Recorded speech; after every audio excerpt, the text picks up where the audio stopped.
Ladies and gentlemen, I have a great pleasure to welcome you at the International Conference. The Opposition and the Freedom was born in Poland, Solidarity and Opposition movements in Central and Eastern Europe in the 80s. This is done under the auspices of the President of the Republic of Poland, Mr. Karol Nawrocki. I'm the spokesperson of the National Institute of Remembrance, and on behalf of our institute, I have a great pleasure to welcome all our guests and participants of the conference. I would like to welcome the representatives of scientific institutes, cultural institutions, scientists, and participants both from Poland and abroad. Ladies and gentlemen, due to other commitments, Mr. Karol Polejowski cannot be here today. He's the deputy president of the IPN Institute. So the president of the institute, the head of the institute, would like to address a couple of words, and on behalf of the head of the institute, I would like to read this letter. Ladies and gentlemen, it's a great honor for me to welcome you at the conference, which is dedicated to one of the most important phenomena of the 20th century, the birth and the legacy of solidarity. Our today's meeting is of great importance because it gathers the representatives of nations who share the same experience, which is communism, but also the common path to freedom. Solidarity was something more than a a trade union. This was a social movement, a moral awakening of people who were fighting against the totalitarian apparatus and the totalitarian state. They were fighting for their rights. The birth of solidarity in the 1980s was a great phenomenon in Poland and an inspiration and reference point for other countries in Eastern Europe, showing that it is possible to fight for freedom in a peaceful way, that one can fight for freedom through solidarity. So it's a very valuable experience. In the Soviet states, there was a hope then that this system can be abolished. So solidarity proved that we can trust in ourselves, in the human being, and go beyond political barriers. Our today's conference is here to reflect about the past, about the remembrance, about our memory, which is our obligation towards future generation. The Institute of National Remembrance has been doing everything to spread the knowledge about solidarity, about the resistance to communism. So we are fully aware that only through international cooperation, common publications, common educational projects, it is possible to tell the story of those people who were convinced that it's possible to fight for freedom. So I do believe that our today's and tomorrow's meeting will be a great opportunity to deepen the historical knowledge and to cooperate, to enhance our cooperation between our institutions and to fight about our legacy. So let this meeting be something that will commemorate the bravery of people who would fight in the past against the communist regime. So let's be the guardians of the past, and I would like to wish you a fruitful debate, inspirational debates, common initiatives that will contribute to this fight through solidarity and this fight in order to spread this movement in Europe. So signed by Mr. Karol Polejowski, the Deputy Director of the Institute of National Remembrance. So hereby I would like to open the conference. So now I'd like to give the floor to Cecilia Kuta, who will be the facilitator of the first session. She represents the Institute, the IPN Institute, and the Pope John Paul II Institute in Kraków. The floor is yours. Ladies and gentlemen, I have the honor to be the facilitator of the first session, the first panel. So before opening the panel, I would like to ask the participants to take their seats here on stage. First, Mr. Sebastian Pilarski, then Mr. Grzegorz Majchrzak, and then Mr. Michał Przeperski. So, ladies and gentlemen, as the coordinator of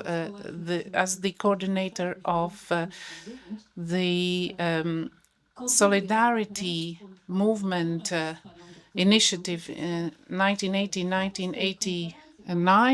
So I've been coordinating this project with the whole group of scientists, and on the occasion of the anniversary of the Solidarity movement, we had this idea of organizing this meeting. Why? Because we've been talking a lot about the Solidarity movement, how it was established. It was not only a trade union, but also a social movement, a broad social movement. So thanks to this conference, we will show you or try to answer some questions and to prove that solidarity was born in Poland and what was its significance for the region, especially for the countries of Central Eastern Europe.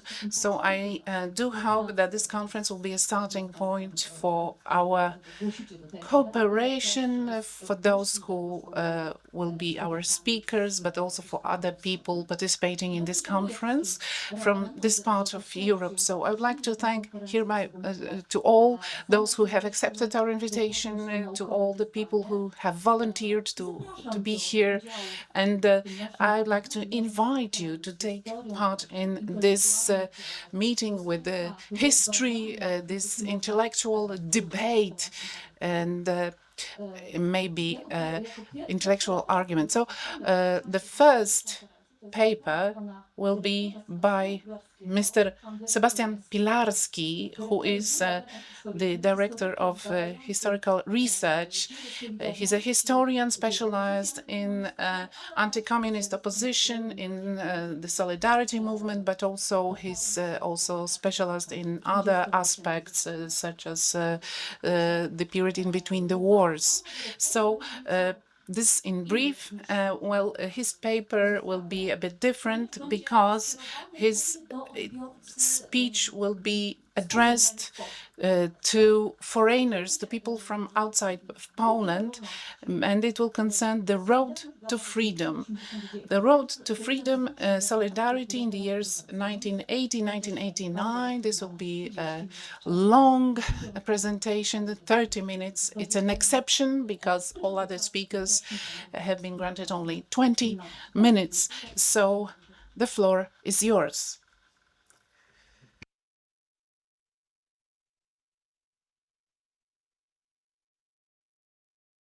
Thank you, Professor. I would like to welcome on my behalf all our guests. As it was already said a couple of times, well, this conference, its aim is to show the phenomenon of solidarity, its role in the changes that took part in this part of Europe in the 80s. And there is also an attempt to answer the following question: what was solidarity? What was it about? So as the director said, some words are obvious, and some things are obvious for us about solidarity, but it's not so obvious for other people. So it's really worth mentioning some other aspects which are not so obvious from the historical perspective. So 35 years ago, as a result of strikes in Poland, a new independent trade union, which is called Solidarity, was born. After a couple of years of functioning for 16 years, it would be a legal trade union. After, when the martial law was introduced, then it was no longer legal, but it led to the collapse of the communist regime. But it was also an inspiration then to other countries who had to fight the communist regime. So one of the obligations of historians is to ask the following questions: what were the circumstances that led to this situation, to the fact that this ended in a different way than in 76 or 56? So there was no pacification, and there was no price increase, and it in fact led to something else. It led to some changes. Why in 1980, 1981 there was a deep political social changes, why it took place, and some irreversible changes took place, also concerning people's mindsets. What other factors are to be taken into account when it comes to solidarity? Why it was not only a trade union, only dozens of millions of people were part of this union. Those people who would be actively taking part in social activities. So, in fact, what was the nature of this social movement, which without violence managed to introduce revolutionary changes in the 80s? There is a paradox, because we're talking about solidarity revolution, but it was in fact a solidarity revolution without violence. So we need to ask ourselves the following question: why does the communist regime, having all the apparatus, having the army and all the propaganda, why when they didn't manage to pacify this movement, this social movement that contributed to significant global and political changes? The birth of solidarity was, of course, due to the fact that there were many different factors that were taking place, and they were both negative and positive factors. So those negative factors for those who protested was the deepening economic crisis in the 70s. Those Gierek's period, 10 years of his rule, well, this was not a prosperity period, because it turned out that at the end of the 70s, the situation in Poland deteriorated significantly. And we must say that people in Poland were really disappointed about the situation, about the development of this country. So there was this success propaganda at that time that would present Poland, for example, as the 11th industrial power in the world, but the reality was totally different. It was the opposite. So there are also some positive aspects at that time that had an impact on the changes that took place in 1980. And here I would like to mention the functioning of political opposition, which birth was the consequence of political protest in 1976, because there was this committee that was created to defend workers, for example, and there are other organizations that were established in order for the people to be active in this movement. So what needs to be stressed is also the role of John Paul II and the fact that he was elected as Pope, and his first visit to Poland in 1972.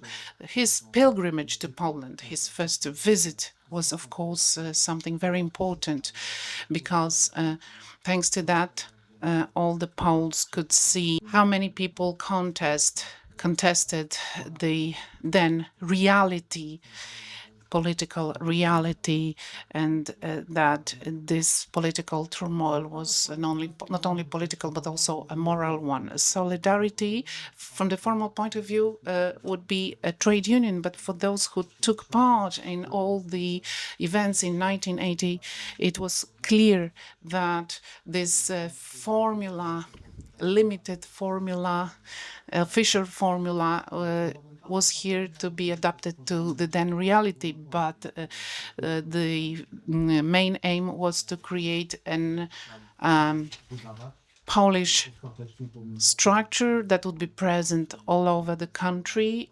Some people from Gdańsk would oppose it, but then they accepted the proposal by Mr. Jan Olszewski from the Mazowian region, and on the 17th of September of 1980, there was a decision of establishing the National Solidarity Trade Union. The main argument was that smaller trade unions wouldn't be really registered by the government. Some regional branches couldn't be registered, so there should be a centralized structure. There was also a significant decision saying that it would be structured based on field structures. This wouldn't be a sectorial trade union, which was very important because it allowed for the people to be active. There wouldn't be any divisions between industrial branches. Everyone would be equally represented. So both the heavy industry and other industries would be represented at equal level, at the same level. Of course, there were some arguments about the structure itself. However, this was a good idea. So we may say that if Solidarity remained a trade union, anyway, its birth would be of significance because the aim of Solidarity was to be the authentic representative of workers, of working class. Solidarity was not supposed to be a conveyor belt between the society and the government. It was here to express people's expectations towards the government, the ruling party. This was its strength. The formula of trade union was not convenient for the government because it delegitimized the role of communists as those who would defend the working class. It was shown in history that they didn't really defend the working class. The communists didn't defend the working class. This was only their propaganda, part of their propaganda. So a very important circumstance, it's very important, that needs to be stressed, is the organizational structure of Solidarity, which is based on democracy rules, which was a unique phenomenon, not only in Poland, but in the whole region, because members were chosen by way of elections. It was a democratic structure on the one hand, and on the other hand, it was a hierarchic structure, which means that this system allowed for this movement to be present all over the country, to react very efficiently to the communist reality. What needs to be stressed are auto-definitions that were formulated in the 80s by the members of the trade unions. So I will concentrate only on those 16 months of legal activity. In August 1980, there was a survey in the Mazowian region And the question asked to the members was, what is solidarity for you? So the most obvious answer was that it was a trade union, and this answer was given by 47% of respondents. So as we can see, this is not a very high result, a result that we may expect, because there are also other answers. More than 20% said that solidarity is a social movement. So we might say that it was treated like a revolution, although the word was avoided for obvious reasons, because that was the word which was part of the communist propaganda. As I've mentioned, revolution always carries with it violence. So if the word revolution was used, then it was modified solidarity revolution. And they say that the Solidarity was the organization of Polish people. That's what was written down, and that's what people said, what respondents said.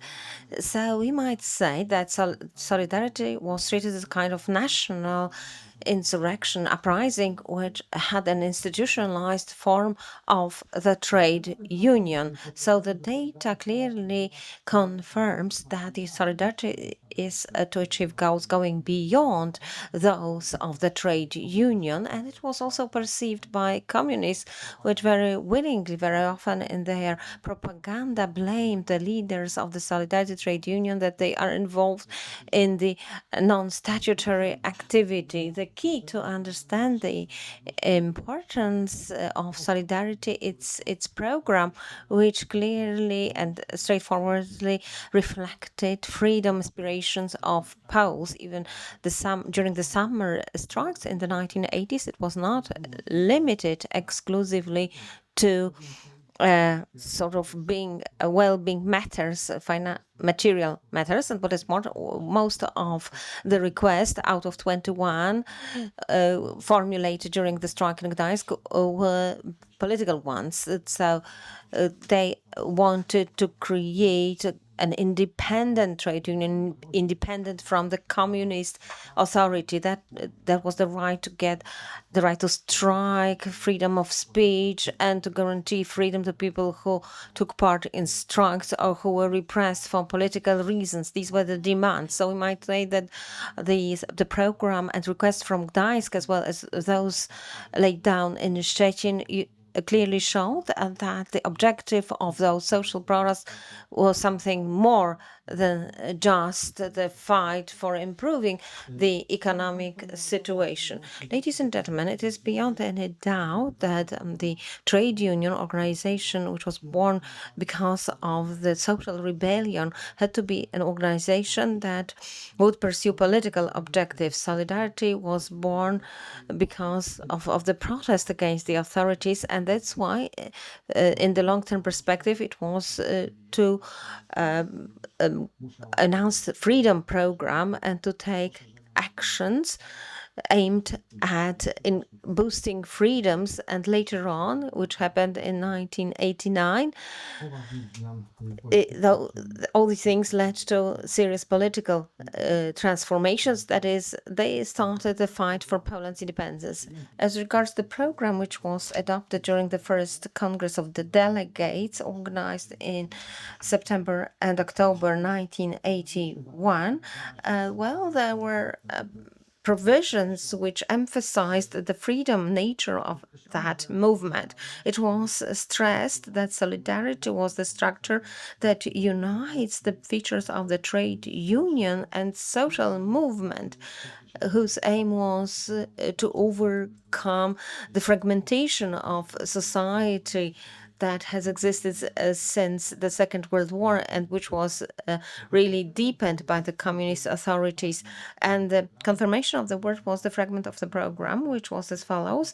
That's the quotation mark. Society must have a possibility to speak with full a voice to express variety of political and social views. It has to have a possibility of being organized in such a way that everybody could take part in material and spiritual goods of the nation. So the declaration allows us to understand why during the Congress of the Trade Union the discussions were carried out about for example, the election order to the national councils, and the change was to lead to a democratic transformation at the local levels. Why the right to the free holding and using of passport was discussed, why Solidarity wanted to discuss the development of the economy. It's worthwhile to add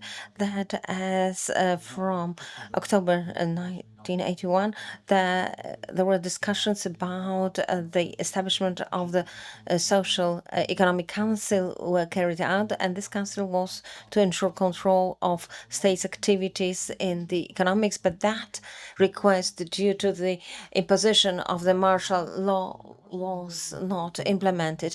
The leaders of Solidarity saw the necessity of taking over by Solidarity some of the state's powers, which was deficient, which was unable to manage the economy and social life then.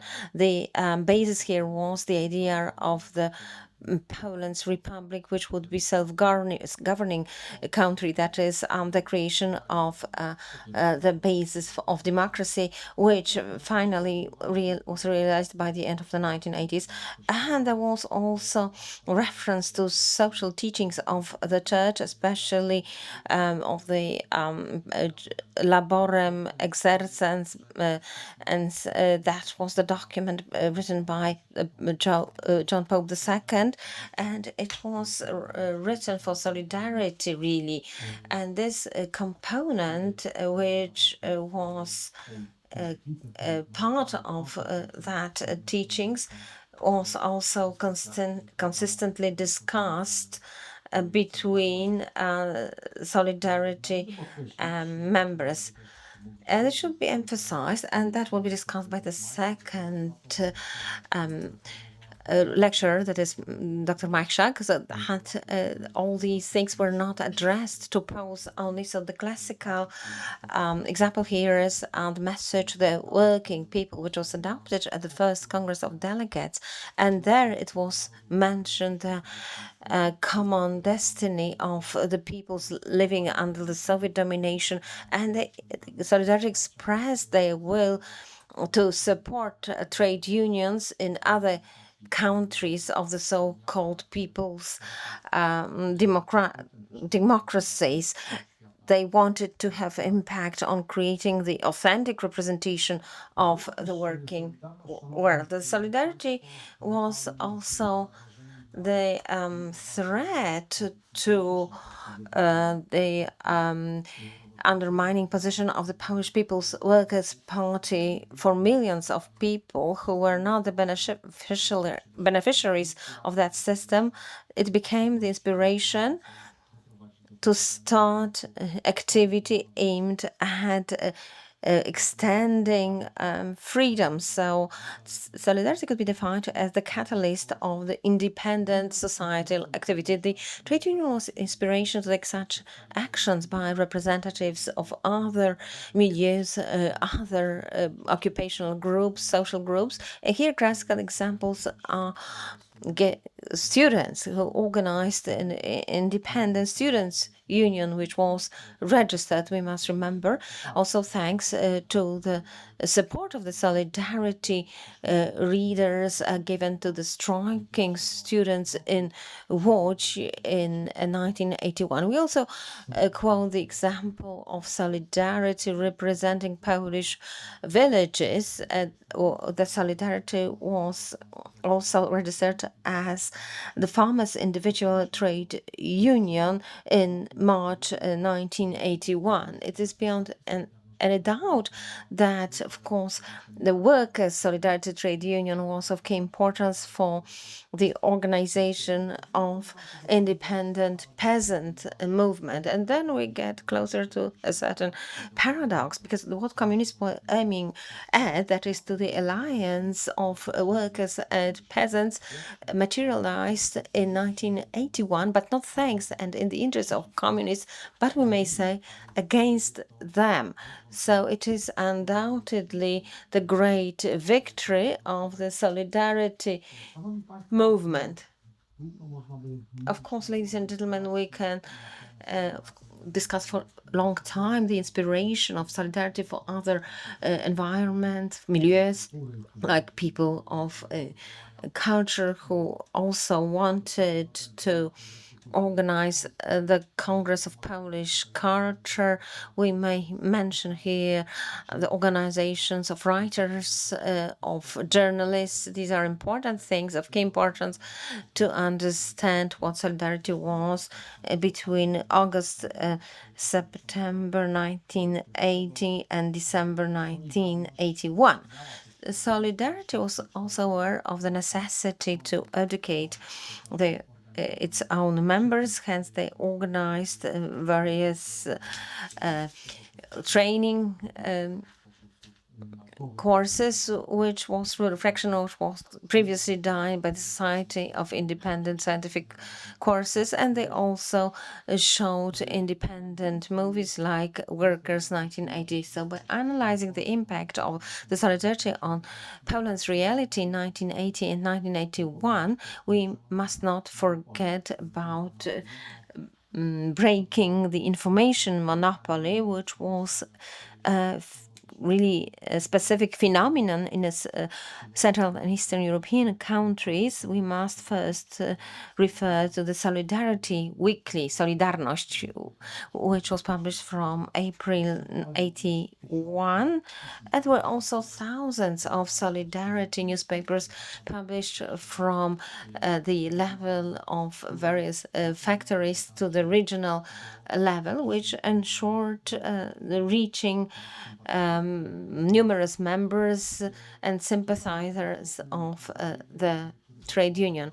And here an important thing that enabled to somehow avoid or omit the provisions on censorship was to use the formula of the newspaper, which was used for internal purposes of the trade union.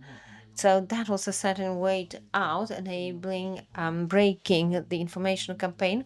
Of course, television and radio were beyond the control of Solidarity members. Here, communists exercised full control of those media. As I mentioned earlier, the birth of Solidarity brought also kind of moral breakthrough, and the observers of the events then paid attention to that already in autumn 1980. We should really refer priest Tishner's words expressed on the 19th October during the Holy Mass held in the Wawel Cathedral.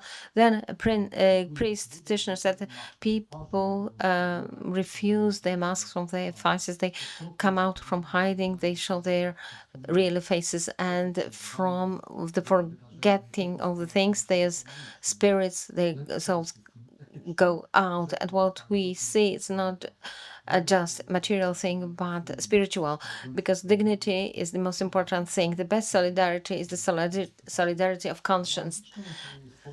And similar words were expressed many times by John Paul II, whom we may treat as the patron, really, of the Solidarity Trade Union, who carefully followed the development of the movement and stressed the importance of the renewal which took place then. During the first audience for Solidarity people in January 1980, he also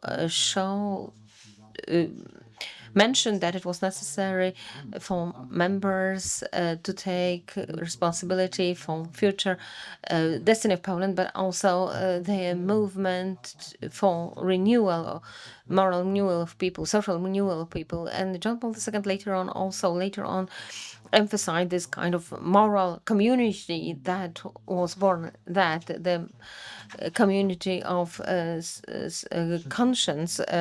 And he preached that during his third pilgrimage to Poland, he was saying about this burden of being really great morally, and the necessity of fighting not against another human being, but for the rights of human beings and a more mature shape of human life. John Paul II clearly emphasized the continuity of solidarity actions and a fight for the great cause.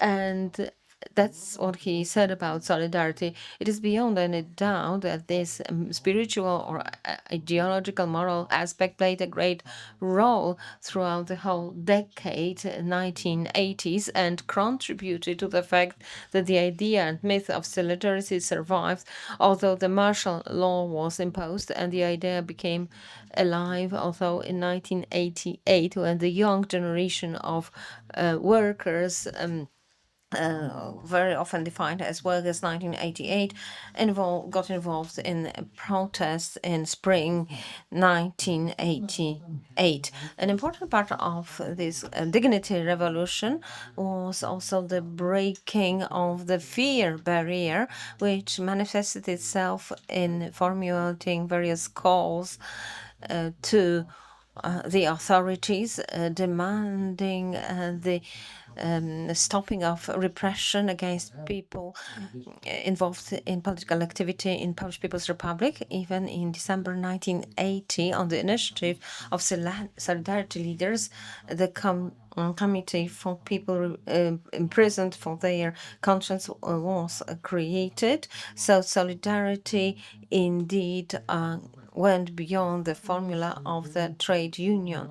The fear was also overcome due to this feeling of community, which was seen in the following crises, of course, provoked by the authorities within the 16 years of legal activity of the movement after the Bydgoszcz provocation in March 1981. And here, let me give a quotation. And this is what one of the protesters in Bydgoszcz said, that was organized to defend solidarity leaders who were beaten up, and I am scared, but I know that I must overcome that. That's enough. I have children and grandchildren. They may not live in such humiliating fear. We must overcome it. That's the end of the quotation. And the fight against fear, the fight for freedom of the prisoners of conscience was continued after suspending and then delegalizing the solidarity, becoming one of the most important slogans in uniting the people who were contesting the communist system. And we could see it throughout the whole decade of the 1980s in Poland. So it is worthwhile to ask a question: was solidarity revolution, or more precisely, was it a movement of revolutionary character? If the answer is positive, then we have to differentiate two stages. First, 1980-81, and here we can say that it was revolution, some transformation in people's conscience, and then 1989, 1919, that is the real political transformation. So the solidarity was the revolution of freedom that was carried out in several dimensions: individual one, community one, and finally or collective one, or finally that of the state. So as for revolutionary actions, we see here many slogans which refer to egalitarian aspects, and these slogans can be seen in the program Solidarity, like to increase minimum pays, to eliminate the privileges for the party and uniform services, ensuring apartments for people, or some other social demands. Indeed, the element of egalitarianism appeared in the Solidarity program, but the feature was of that movement, programmed abandoning of violence.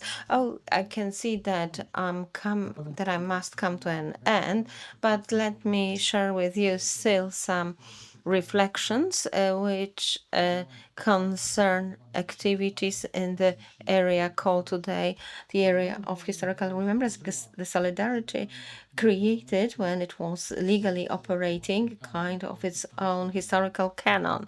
It was the reference to the anniversaries that were ignored or banned in the Polish People's Republic, 3rd May, 11th November. They referred to the most recent historical events of Poland, especially Soviet repressions against Poles following the 17th September 1939. They were often referred to the Katyn massacre, and the Solidarity started talking for the first time about the siege in Augustów, so that should be emphasized. Very often they refer to legions, a tradition, home army tradition. Józef Piłsudski was a symbolic figure as a person leading here opposed to the fight of independence. A great impact on this historical canon of the Solidarity trade union movement, or which we today say it's a kind of specific historical policy. It's a reference to protests in PRL's time, that is especially in 1956. Only organization of Solidarity enabled to celebrate such events. So members of Solidarity were very often people of authority. They were also very often approached during the strikes in summer 1988 as people who had some experience in social protests. The Solidarity, as I mentioned earlier, organized also the screenings of independent movies like Workers 1980 throughout the 16 months. They also produced a document, December Memento 1970. It was clearly pointed out to some mental link to the people who in 1970 protested. So finally, we should ask a question, because we've been talking about the victory of Solidarity, which was postponed until 1989. But we must ask ourselves a question whether Solidarity won, or maybe the remembrance about it was lost.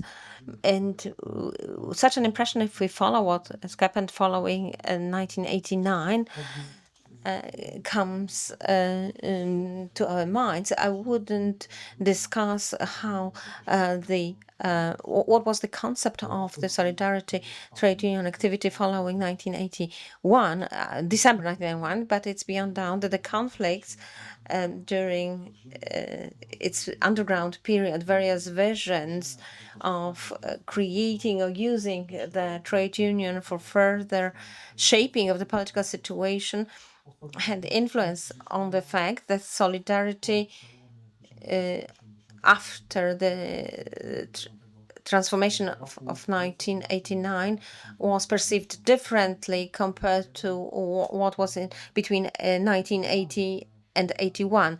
The ideals that Solidarity then expressed were not so strong anymore as earlier. So all that also resulted not only in the lack of kind of very likelihood during this transformation or legalization of the trade union in April 1989. So because after the roundtable discussions, that Solidarity also on its own deprived itself of the right to strike, and we must remember that.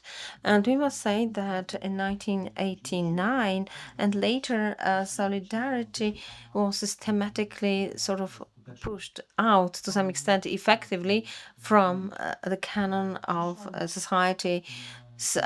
Remembrance today, solidarity for young people is not such an important point of reference. We are discussing here individual remembrance.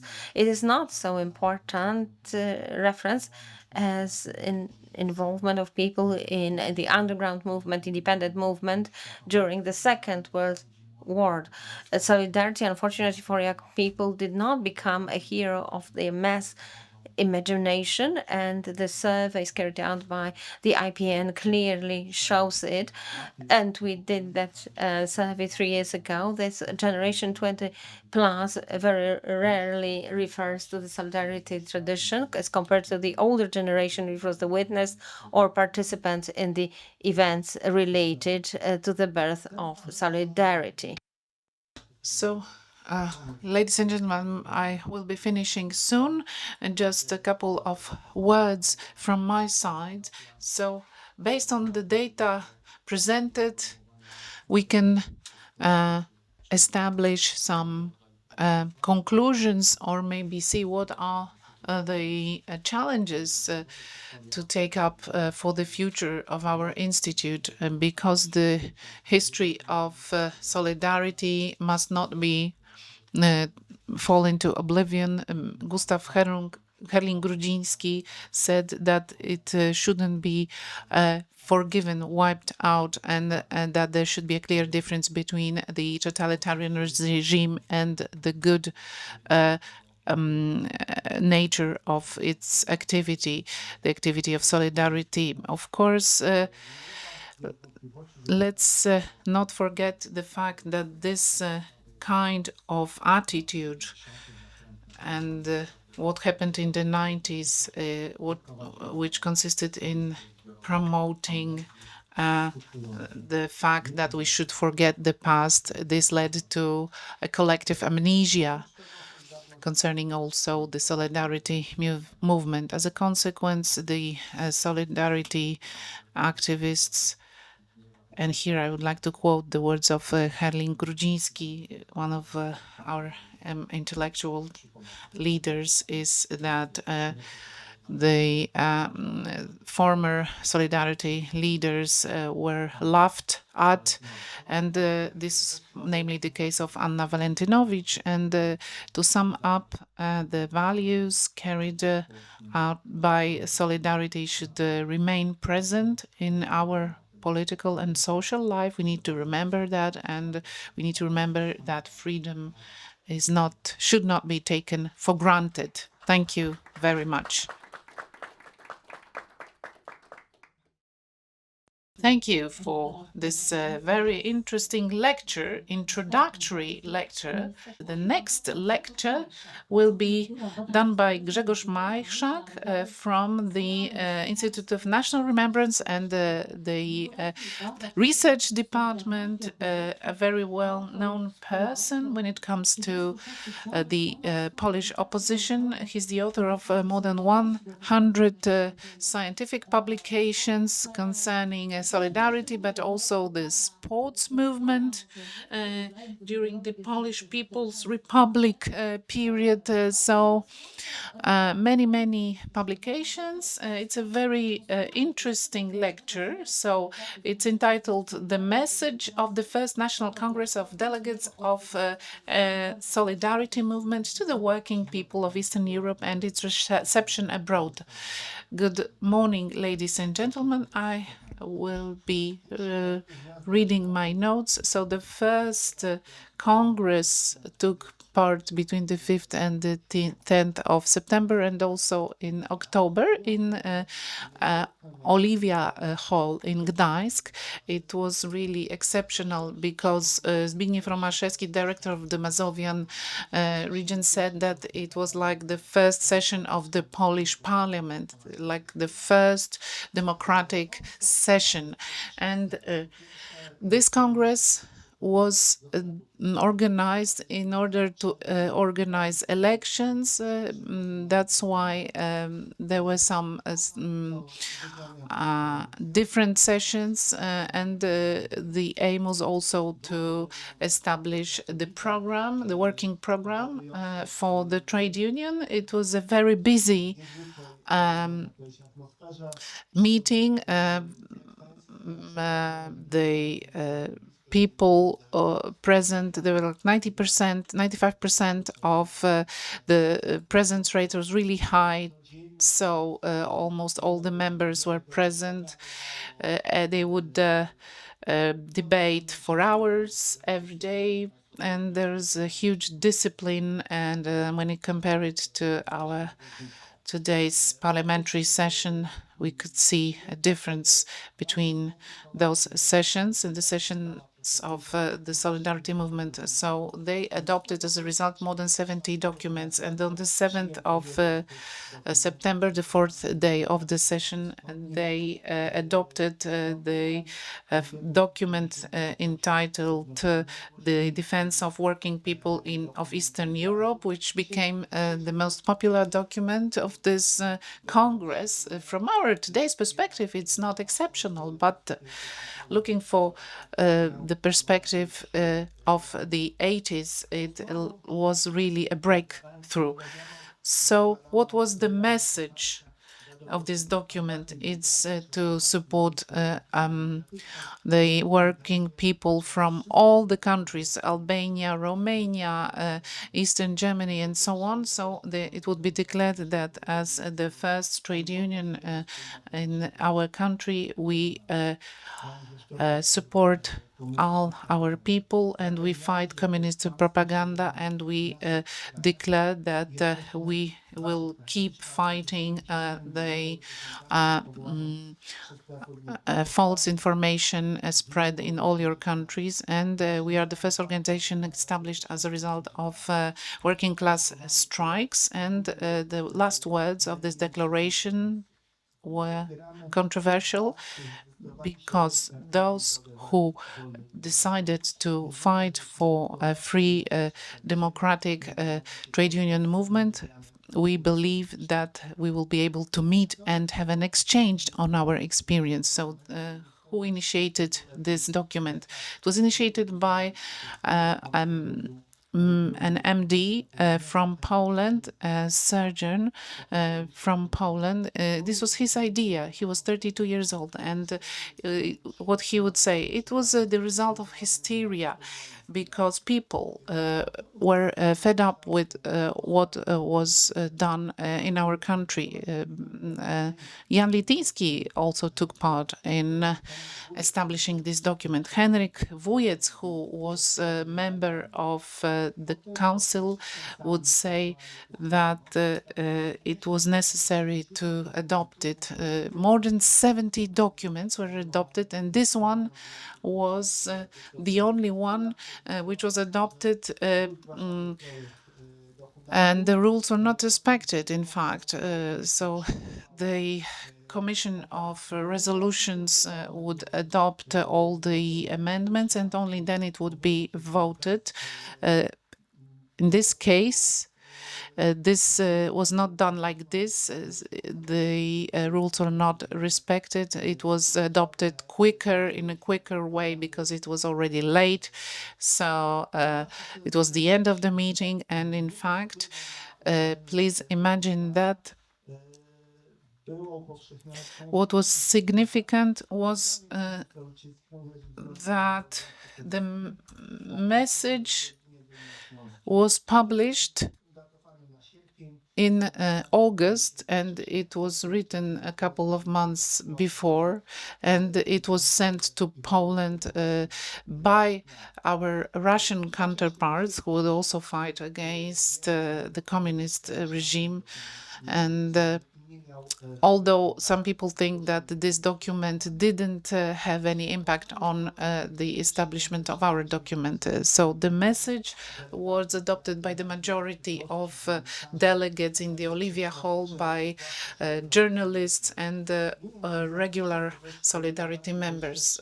Who was less enthusiastic about it? More experienced members were less enthusiastic. For example, Jacek Kuroń was among them. When he heard that we are supposed to vote the adoption of the message, he didn't have time to intervene. He didn't vote. The same view was expressed by Mr. Romaszewski.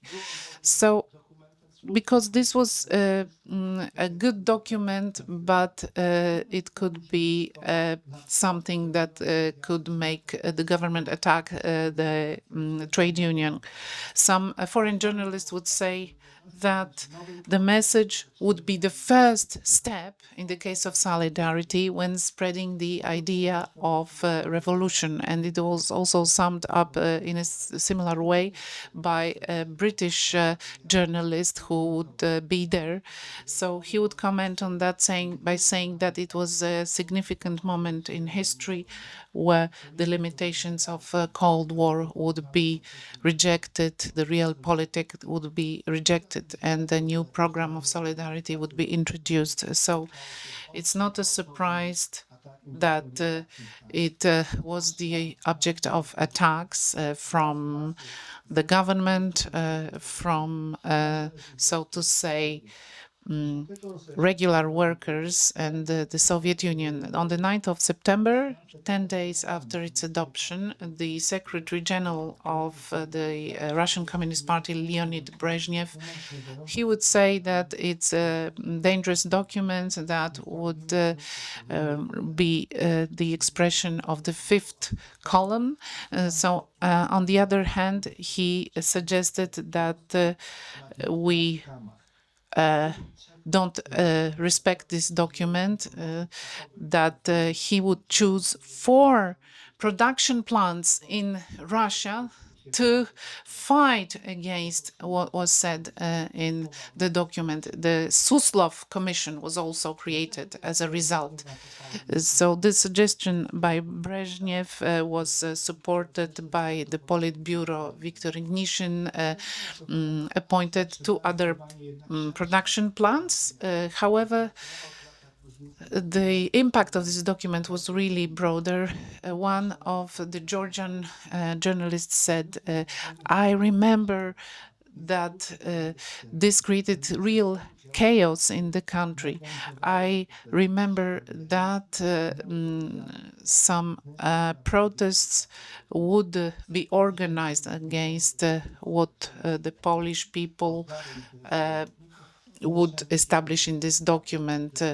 So we shouldn't interfere in internal affairs. So this was the beginning, and some protest letters were sent to Poland by Russians, namely on the 12th of September, such protest letters would be sent. We saw the document and we see that there is nothing else than anger against the regime. The authors of the letter, of the document, call upon us and they want us to stop fighting imperialism. And in the end, they declared that we would like to believe that the working class and the people in Poland, we do believe that they will still keep defending socialism and its values. They can always count on the support of the Soviet Union and its people.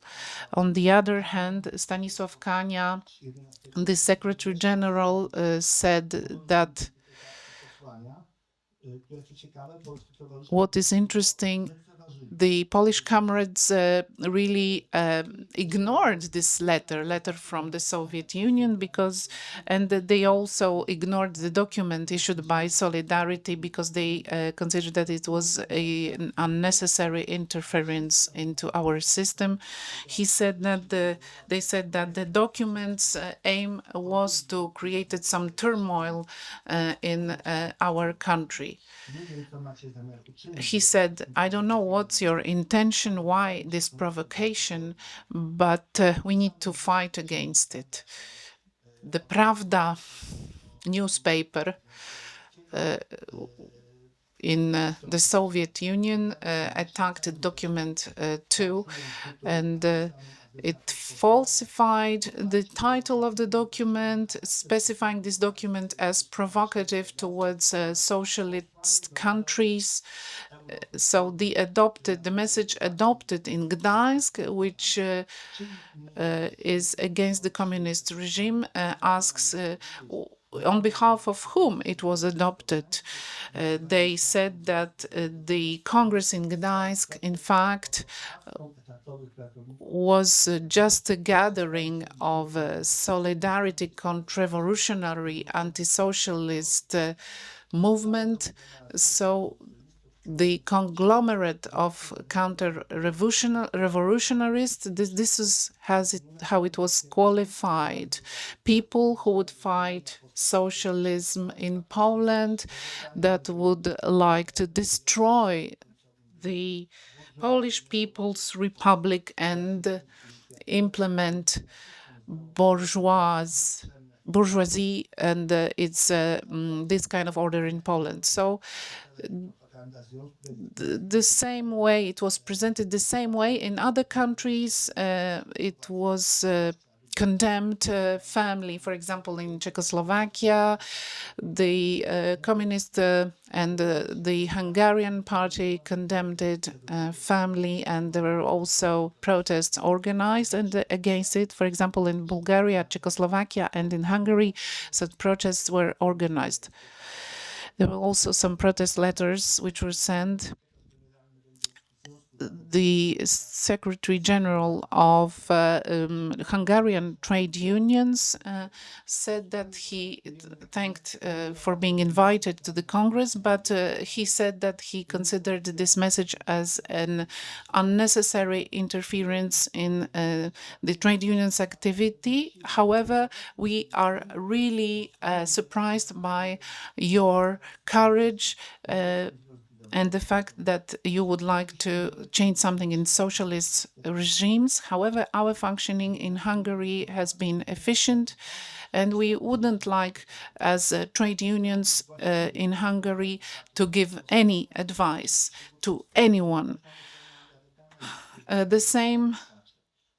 were also some supporting letters from Margaret Thatcher and the US government. The Czech embassy, however, for example, was against it, and they would say that this message of people of Eastern Europe is something that is a real threat to the functioning of our countries and may have a negative impact on our relations, the relations between our countries. And there were also protests from, for example, the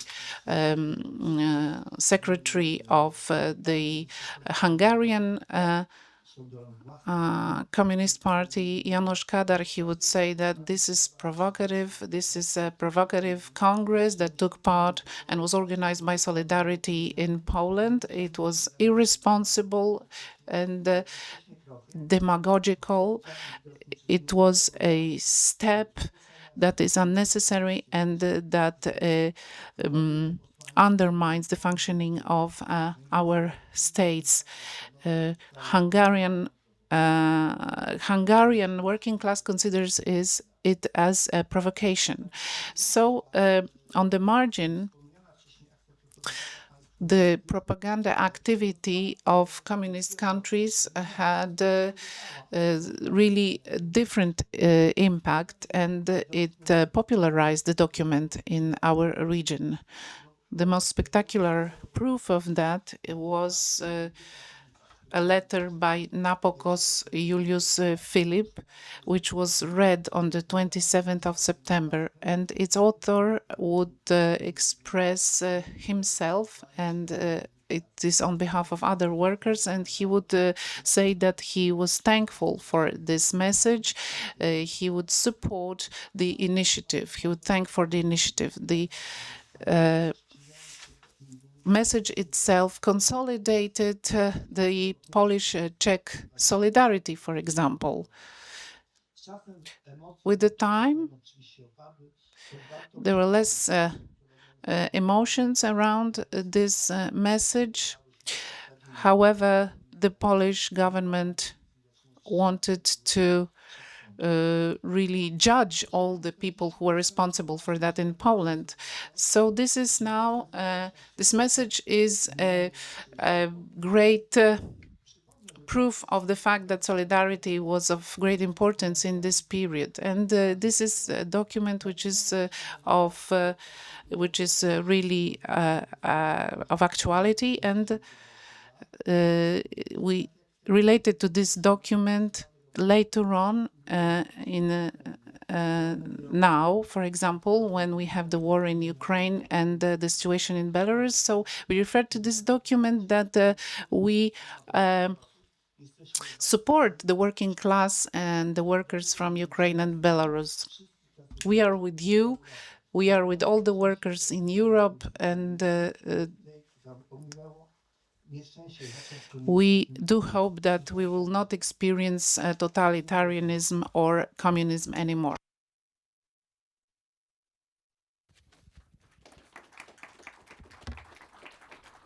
Thank you so much. Thank you for also keeping to the time allocated. So now we will have another speech in this panel, which would be delivered by Dr. Michał Przeperski.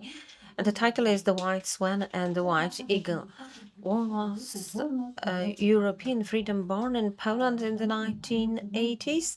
So now Dr. Michał Przeperski, who works for Institute of History, yes, at the Polish Academy of Sciences and the Museum of Poland's History, author or specialist in the history of Central and Eastern Europe of the 20th century, author of many books, one of the most, let's say, of the best known, which would be confirmed by Dr. Cichowska, and it was really sold. It was biography of Mieczysław Rakowski. So thank you very much for introducing me.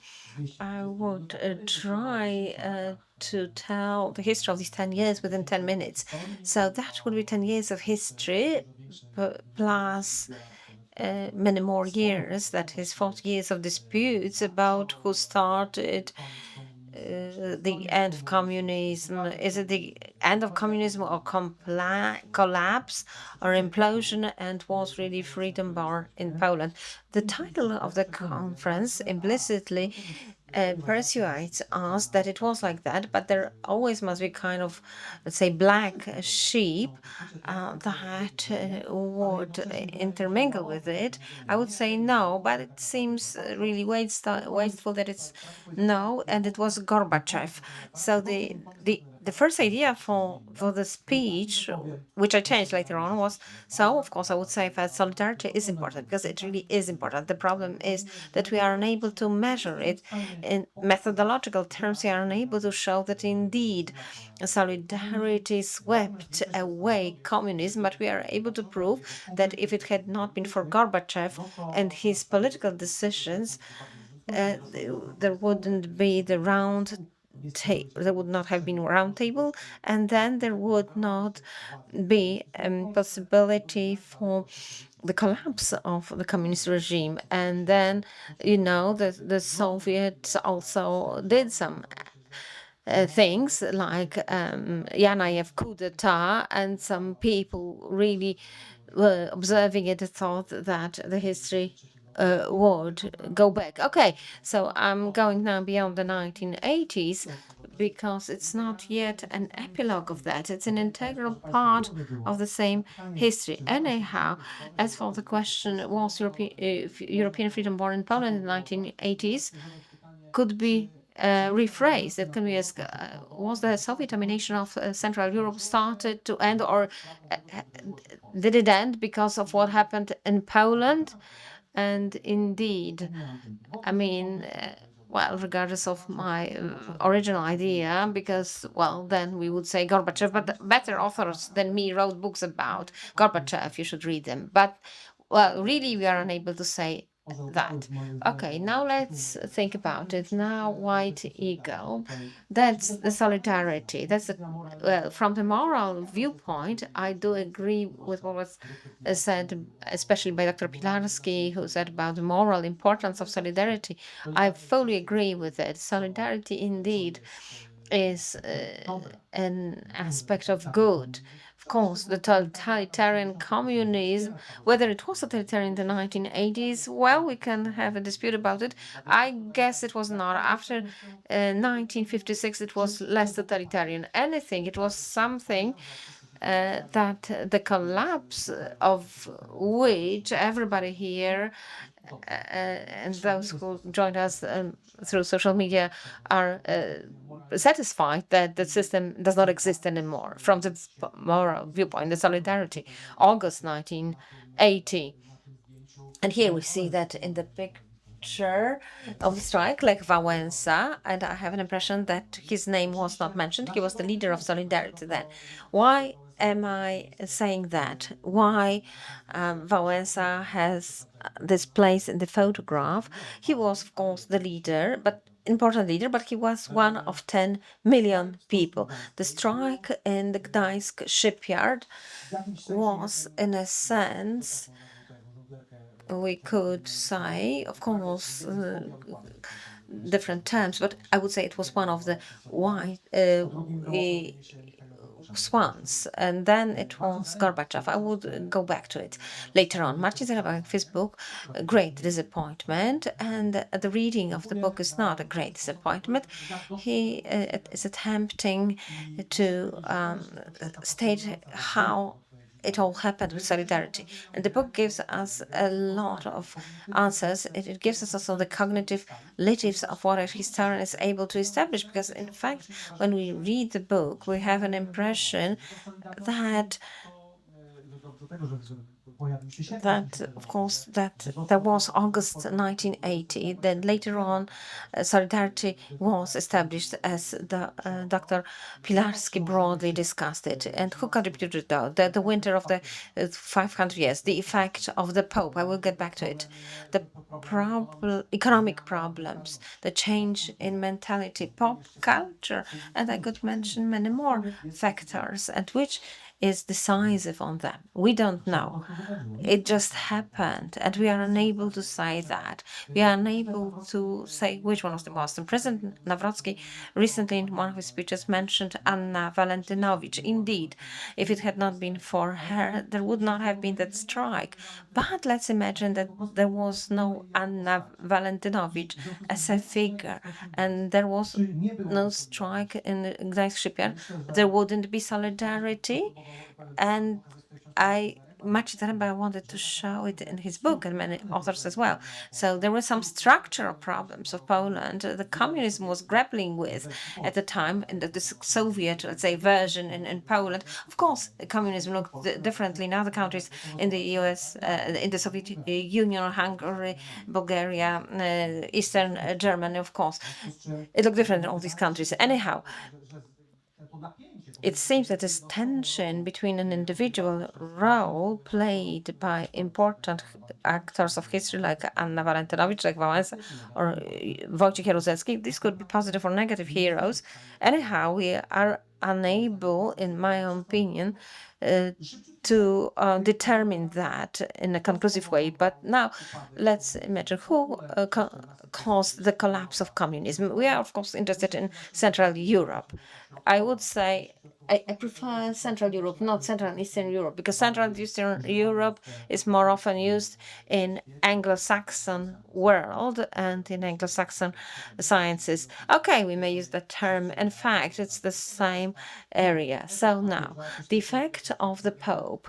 I've already mentioned it. Martin Zaremba in his book mentioned the Pope's effect. That is the effect of electing Karol Wojtyła as Pope in October 1978 as a kind of experience for the generation.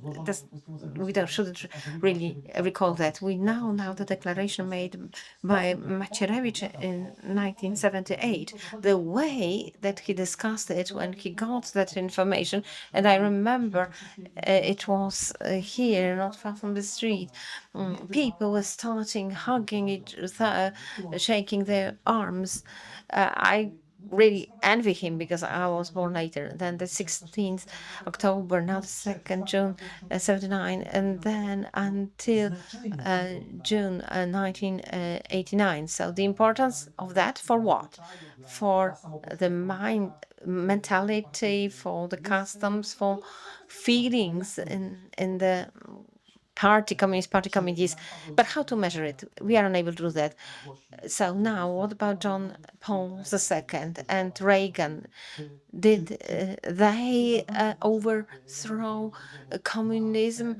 Does it make sense to attach such importance to John Paul II? In my opinion, yes. Can we measure it?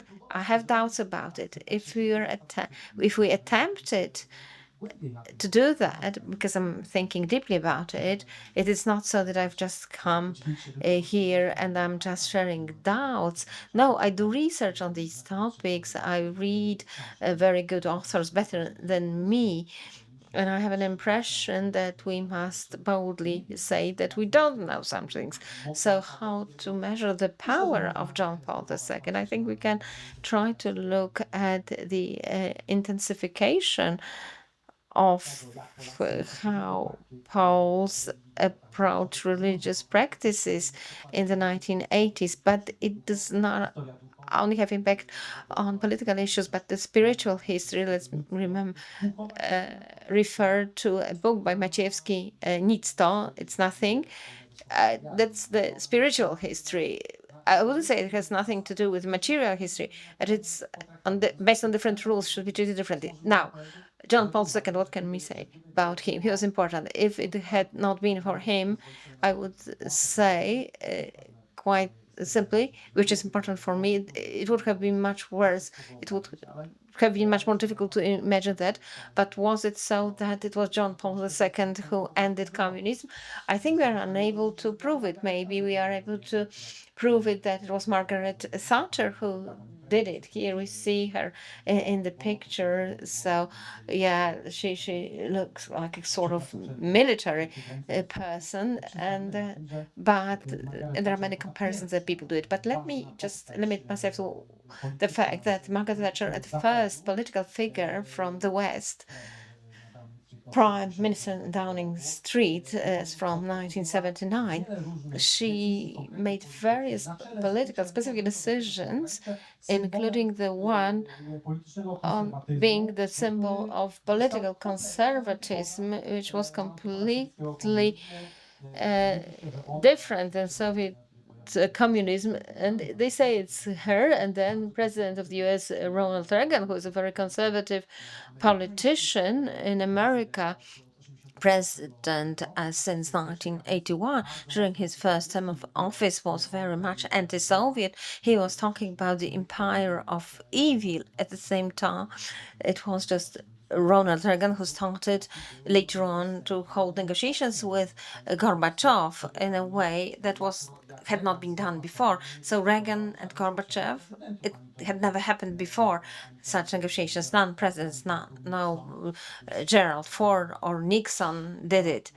And we know that's a long history, what Nixon did to China and what he didn't, or Jimmy Carter, who is opposed in Poland to Reagan, which was not right, but we should see here or appreciate the kind of continuity. So Thatcher and Reagan as the symbols of a challenge against the Soviet Union. In January 1982, Ronald Reagan had a slogan of the lit candle to the victims of the martial law, and then the candles also lit in the Vatican. And what does that show the sort of consistency politically, how the world is interested in Poles fighting for what? Yes, it was already discussed today, fighting for dignity, for freedom,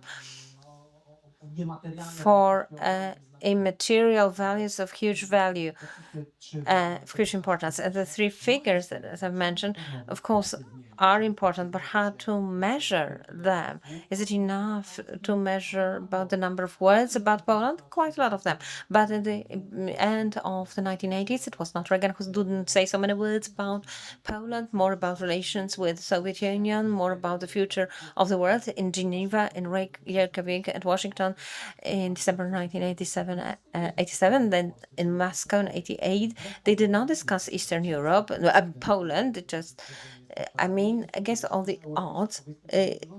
Also in Malta in December 1988, where George Bush met Mikhail Gorbachev, did not discuss so much Eastern Europe and Poland. So again, I get back to the question, who was here the key person, the most important person?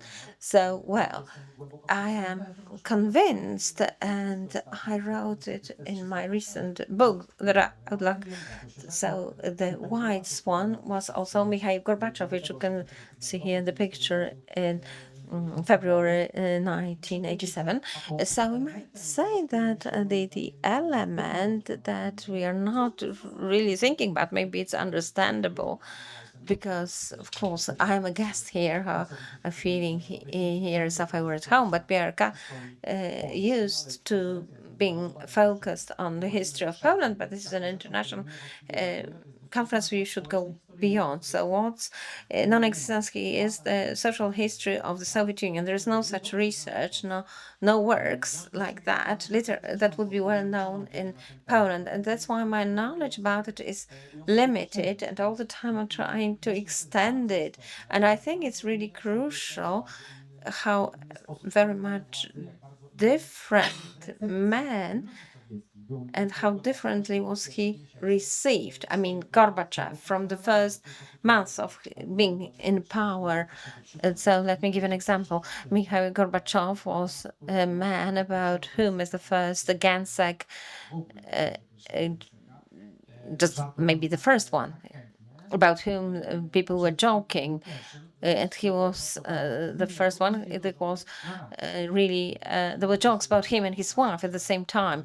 So could you imagine that people were making jokes of other Ganseks, Soviet leaders and their wives? No, that was quite interesting. Maybe it's an anecdote, it's not enough, but of course, sometimes anecdote might be useful because it shows something important.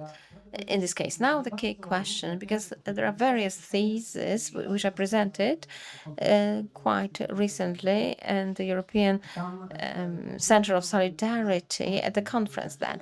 I said generally Gorbachev, that's the person we should focus on. And then there were various doubts. Of course, Gorbachev is perestroika, it's glasnost. Generally, it's kind of loosening, then an attempt at internal reform in the Soviet Union, and an attempt at the reform of the whole kind of communist nucleus, and great popularity of the reform also in Poland, really great popularity. And I guess there were more than one or three people who saw in Gorbachev's action some kind of tactics. Now, I think many people in Poland by the end of 1980s saw or wanted to see as Gorbachev as a reformer of the communists. But why did he have such ideas to reform the communist system? And they were because of kind of reform, Russian reforms from the top. But now the figure of Yuri Andropov, who died in 1988, and first he had been gravely ill. He had problems with his kidneys. Well, if it had not been for that disease, Andropov maybe could have reformed the Soviet Union without undermining the very nucleus of the Soviet Union, so not kind of rottening of the Soviet Union. And that was the idea of Andropov. The same slogan of Skorienie was also mentioned by the end of 1980 when Andropov is the Kremlin leader. So I wouldn't say that was the idea to reform the communist system like in China. It is not, because it is a different reform. And nevertheless, Gorbachev did not come from Nerwell. The question was asked to me, or maybe that was a criticism of mine. Ireneusz Krzemiński said that the Soviet authority was inspired by Polish experiences. They read what might happen. So there is this poem in Russian, nothing exceptional, but this is the reaction to price increase of vodka in the 70s. So when Brezhnev was there, and we can see in this poem that the people will keep drinking anyway, will keep regardless of the price increase. So if even if the price will be 10 ruble, then we will keep drinking. But if it will be more than 10, in 1981, you will share the fate of the Poles if the price will be higher than 10 ruble. So the argument, Krzemiński's argument, I base my presentation on, it's a very important argument, is that it's really hard for us to tell how the situation in Poland impacted what was happening in the Soviet Union. Maybe it had some impact, but if there was such a poem and it was spread everywhere, it showed that it had an impact, in fact, and it was not a message only for the chosen ones. So what I'm trying to say, and I'm approaching the end of my presentation, I need a couple of minutes or so. So I'm trying to tell you that the stories that we are able to create about the 80s, when the freedom started, for example, when was the first moment, the first step, the first part of this domino puzzle that was put in place. So from the German historical policy, it's all well thought. For them, it's the strike in it's not the strike in Gdańsk, it's the collapse of the Berlin Wall. This is the first part of the puzzle. So according to me, the collapse of the Berlin Wall as a metaphor of the collapse of the communism, I don't know whether it will be maintained as a metaphor, as the best metaphor. I don't know. We will see. But I'm trying to sum it up in a positive way. What will be the proposal for the future is that solidarity is understood as a movement that was born from the protests against this reality as such, as it was then in the 80s during the Polish People's Republic period. So this is a tradition that has been carried over throughout all the 80s, 16 months of legal activity, of solidarity. Then they went undercover, and then there was the second solidarity. I do know that trade unionists don't like this term. The solidarity would count less members. In 1989, only 2 million, not 10 million. So, however, it has shown that the story that the Polish people have to tell, and everything that concentrates all the aspects related to solidarity. First of all, there is this plant layer, production plant layer.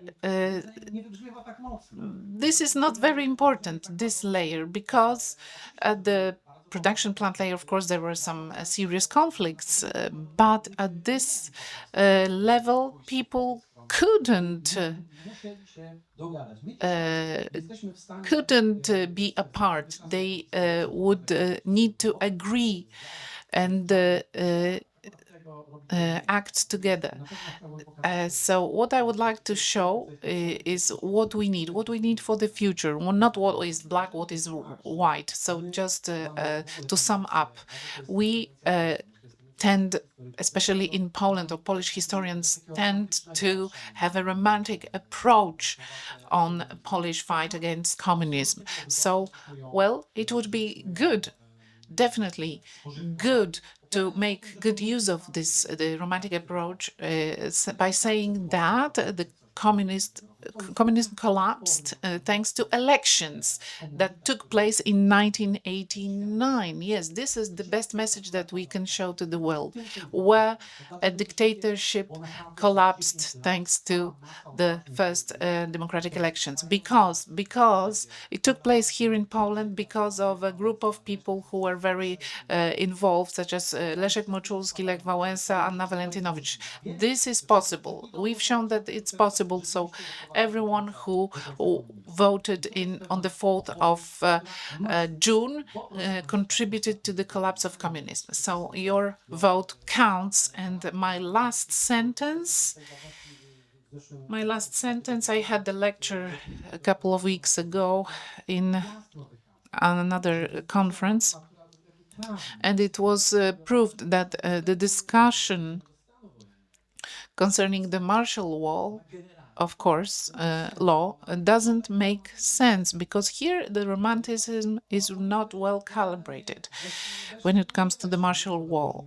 We know that there was no military intervention because what was a key aspect to be taken into account, it was economy. We, as romantics, often tend to avoid economic aspects in our debate. We tend to say that, oh yes, we got this freedom in the 80s. It came just like that because Gorbachev, Thatcher, and Reagan contributed to that. But in fact, it's not the fact. The fact is that the Polish people contributed to that by taking part in the elections. Thank you very much. All the lectures in this panel were very interesting, and of course, it's not enough. We could discuss it at length. We will have also a publication that will follow this conference, and I do hope that all the presentations will be part of these publications. Now it's time for a debate. We can answer some provocative rhetoric questions, for example. So there is an opportunity to ask questions to our speakers, and I would like to open a debate now. Yes, who would like to ask a question now? Good morning, ladies and gentlemen. I would like to comment on the last lecture, which is very interesting. So there is a problem related to that, in fact, because first of all, history is not exact science.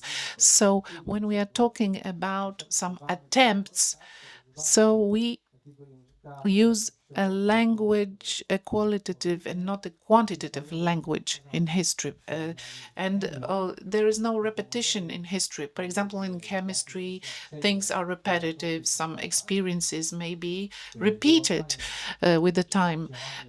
And we can exclude the activity of a given factor and repeat experiences and then measure the lack of a given factor on a chemical process. When it comes then to history, it's not possible. It's not possible to check what would happen if there was no Anna Walentynowicz.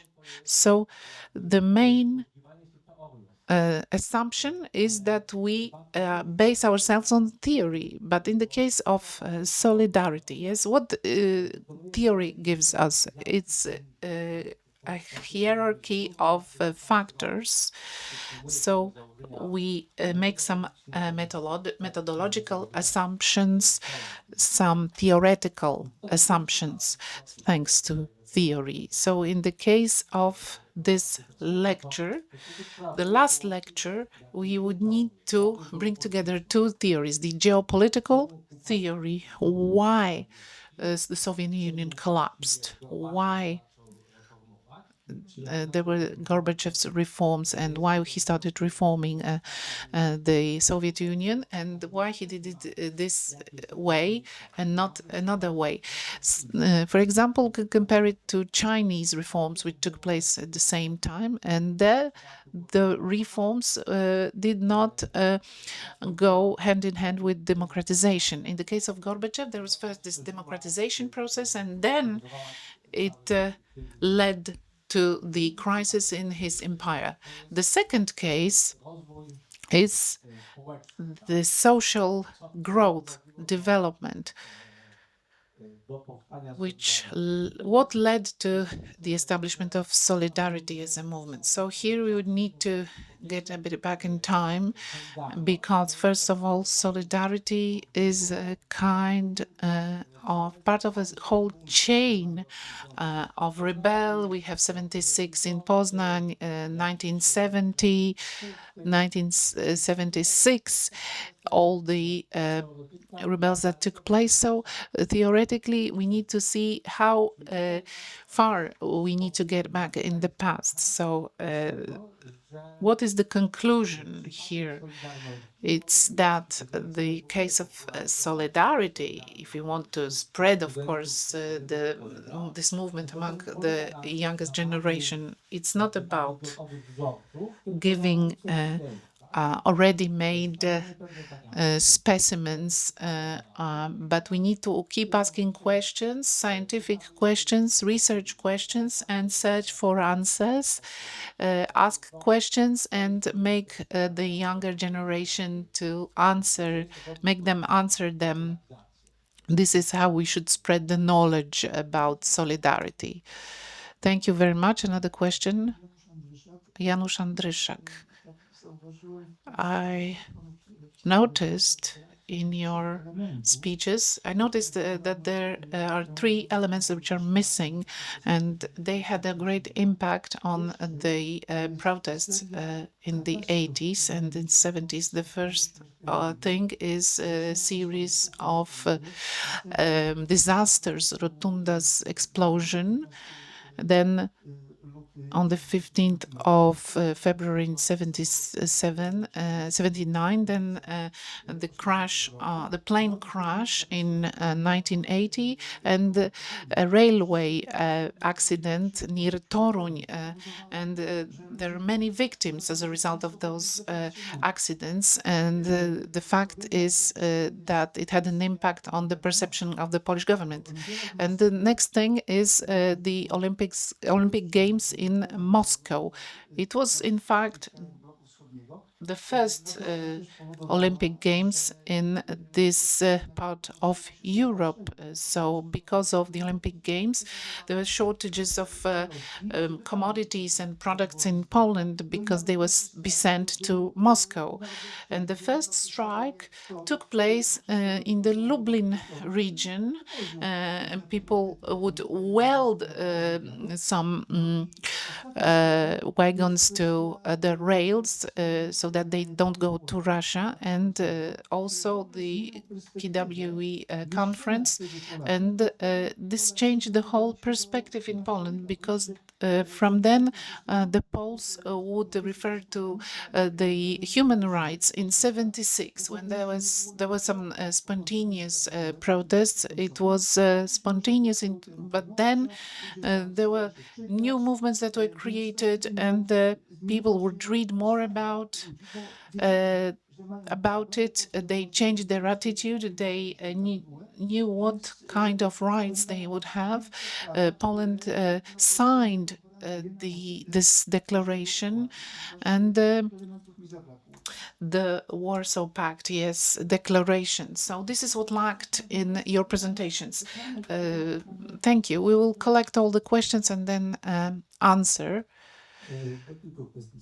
I would like to refer to a couple of questions that were raised. Now, when it comes to the message, the document, which was the message, I was at that time a journalist of Gość Niedzielny, and I was there, and I could witness it all in the Olivia Hall. And this is where it would take place, and it was a different world, I must admit. So I would like to tell you that this resolution was adopted with full enthusiasm and support. But when I would discuss it later on with my colleagues from two regions, Śląsko-Dąbrowski regions and the southern region, there was a reflection that maybe it was too far-fetched. They would even get some phone calls from their production plants saying, why you did this? It's not necessary. So this is a question of a general perception. The elite that was gathered in the Olivia Hall, for them it's not a problem to adopt this resolution. But later on, there were some reactions from production plant levels, and they were not so enthusiastic. So need to stress it. You said that there was a quick, firm reaction from the Czechoslovak press. I remember those journalists, Jan Lipavsky, there was a journalist from the Czech Republic. He would speak Polish. He was really happy that the message was adopted. He would go immediately and send this message to Czechoslovakia. So it's not obvious that this official reaction was like this. Maybe it was also different. We crossed a limit, and it was appreciated by the Czechoslovaks. And another thing, which was stated by Mr. Przeperski, he showed the different faces, namely Wałęsa, but what lacks is Kazimierz Świtoń. It wasn't for him with his ideas and so on. It's worth mentioning him. I'm from the Silesian region, and this is a very important person for us. The doctor says, how should we analyze it? Do we have the necessary data? Of course, we have data, but let's go to KGB archives and let's create a solid program to analyze those archives. We'll not be able to go to Moscow. They will not allow us to do it. But when it comes to solidarity, there are archives in Tallinn, Vilnius, Riga, Kiev, and so on. Did you send historians there? I was there, for example, because I was making my research when it comes to Pope John Paul II, and I saw many materials about solidarity, about its impact on the Soviet states, and so on. So let's check those documents, and only then we will be able to measure the impact of solidarity. You've neglected this thing. There are such archives, and you should go there.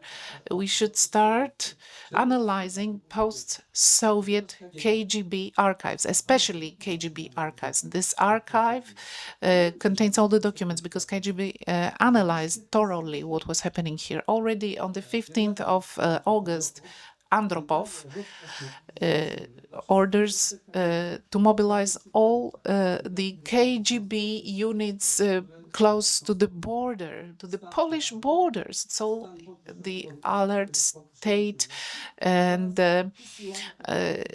agents would be sent to Poland on the 15th of August already. Nothing was happening.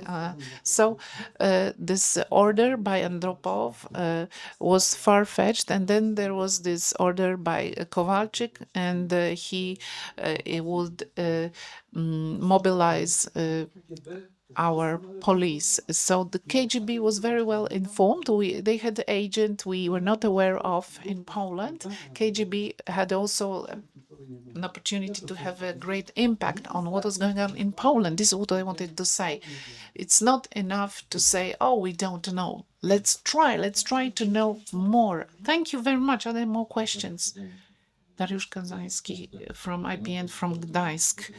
I have a question to the first speaker, to Mr. Sebastian Pilarski, about the remembrance, the memory of solidarity, that solidarity is not the hero of mass imagination for people who are age 20 plus. So you've diagnosed the reasons for that very well, namely because, for example, Anna Valentinowicz was depreciated, laughed at for years, and I would add the authority of Lech Wałęsa, who keeps being undermined for years now. And people keep remembering the fact that he would cooperate with the regime, and they would diminish the fact that he was a great leader in the 80s. He was the leader of all strikes. It's thanks to him that we achieved what we wanted to achieve. Thanks to those strikes, the first postulate was implemented by the Polish authorities, which is to legalize free trade unions. Andrzej Gwiazda and Krzysztof Wyszkowski thought about it already in the 70s when they would establish the trade union in Gdańsk. So it's about abolishing authorities, not only Lech Wałęsa's authority, but his leadership as such, for example, in the 70s when he was a leader.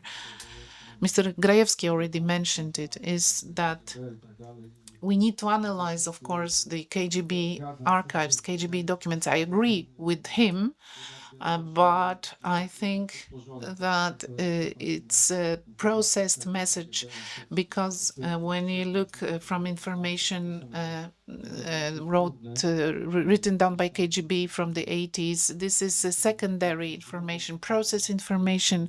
This is not the primary source of this information, because the primary source is the Communist Political Council in Gdańsk. So, of course, destroying the memory about solidarity is also about saying that it's the Polish security forces that prepared everything and so on. So, Sebastian, a question to you. How do you see, in fact, what should be done in the future? How to tell the story? How it's not only about being romantic.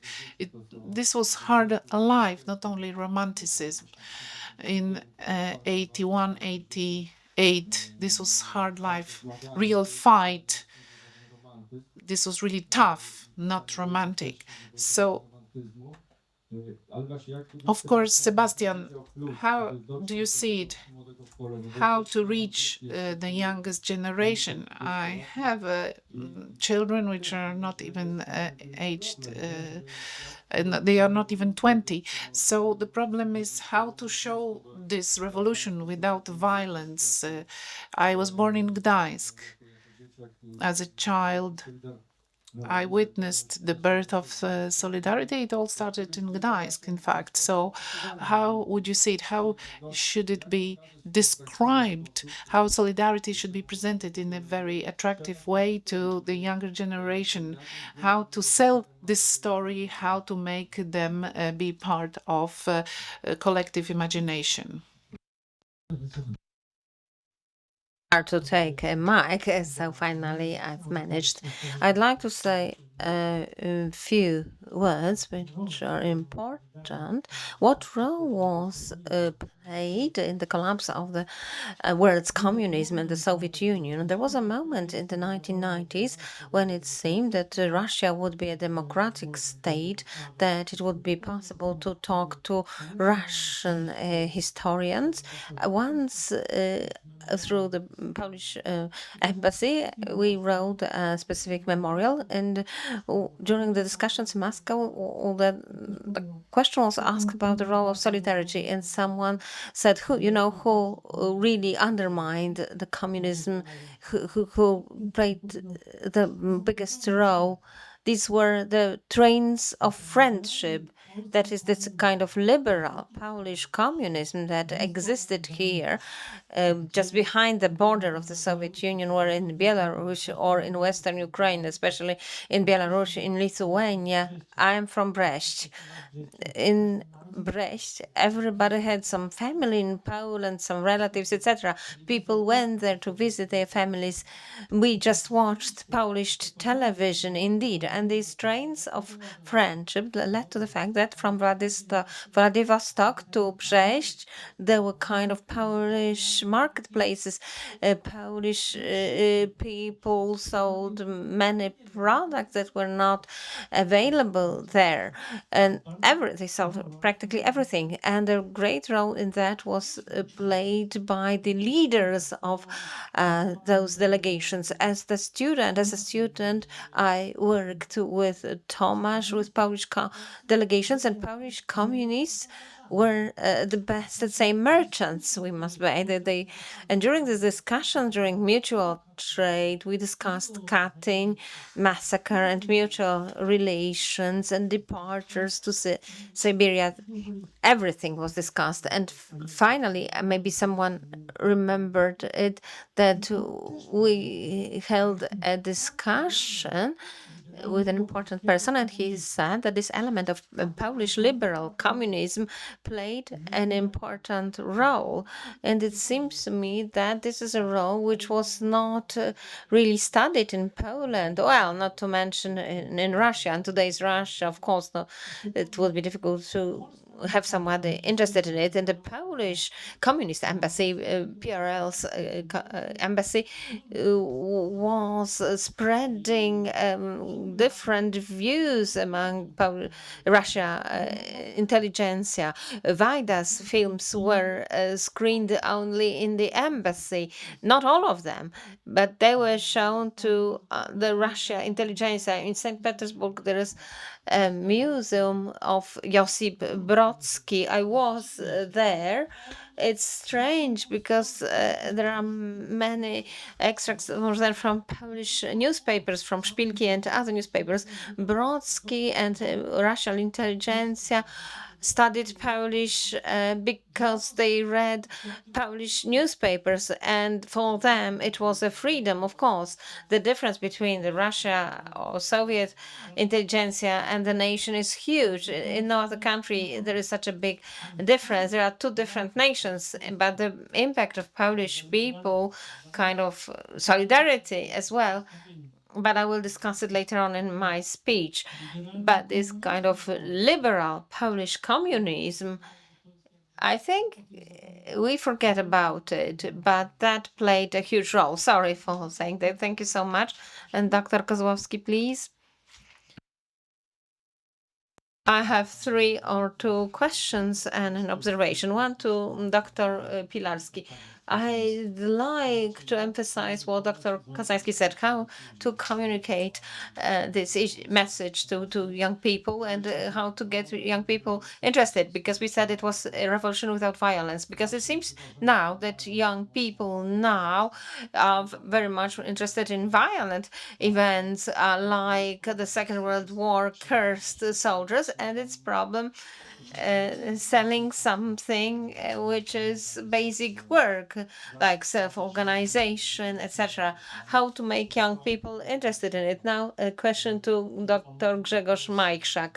You said a lot about the pressure on the part of the Soviets and other countries or governments from Central and Eastern European states. So we know that this message was adopted, and then there is the Soviet pressure, and then there are 2 meetings at which the perspective of the martial law is discussed. That these were two meetings. One of them was the political bureau of the Communist Party in September.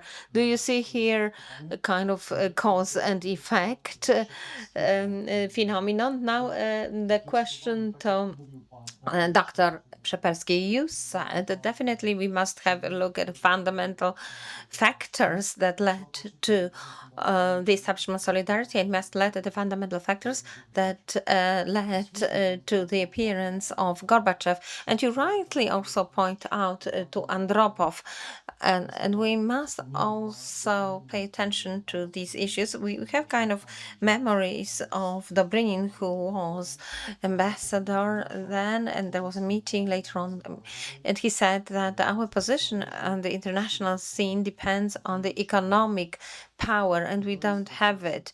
And this is a reflection that was expressed during Andropov's times. And during Andropov's times, first reforms were introduced. They're kind of logical. There were sort of pilot programs carried out in particular regions. They introduced kind of pro-market economic elements. And then it all collapses about 1985, when on international markets, oil prices went down, and the Soviets did not have this to maintain their economy. And then Gorbachev comes to power. He can't continue experiments. He must introduce a reform on a kind of living society. And in my opinion, this is an important factor. And now, as for how Kremlin saw events in Poland, that became really important in the end of the 1980s. And that was because of Polish leaders, communists. Because when the round table started, just a month ago, before that, Józef Czurek went to discuss the issue with Gorbachev and to have kind of permission for such negotiations of political transformation. So he shows the whole situation as a certain experiment from which you will take a lesson and would be of benefit to you. And then they start building the myth by Jaruzelski and others of Perestroika's laboratory in Poland. And thank you so much. Now the last question in that part. Please. Thank you. I have a quick question about the role of even further past. I remember a quotation mark from the period of before the Second World War, who said in Śmigły-Rydz, who in his declaration to National Camp said, Communist Poland stops being Poland. So now looking at the history, we as the Polish nation, Poles have a certain specific national features that led to denying communism, rejecting it in 1920, and of course in 1939, the Soviet aggression, and then later brutal occupation. Also activities of Poland then for a long time, like reports on the great hunger in Ukraine, where many Western activists did not believe that, or were trying not to believe it. And some intelligentsia really concealed it. Maybe this generation trauma had a kind of very deep and crucial impact on the fact that it was in Poland where we had this solidarity spark. Various countries experienced that, of course.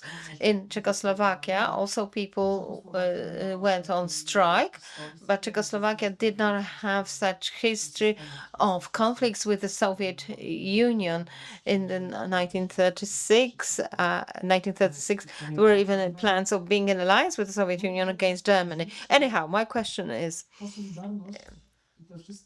solidarity and all these changes, solidarity and all these changes happen because they must have happened, because that was because of the mentality of Polish people and generational trauma, which was caused for open, clear historical reasons.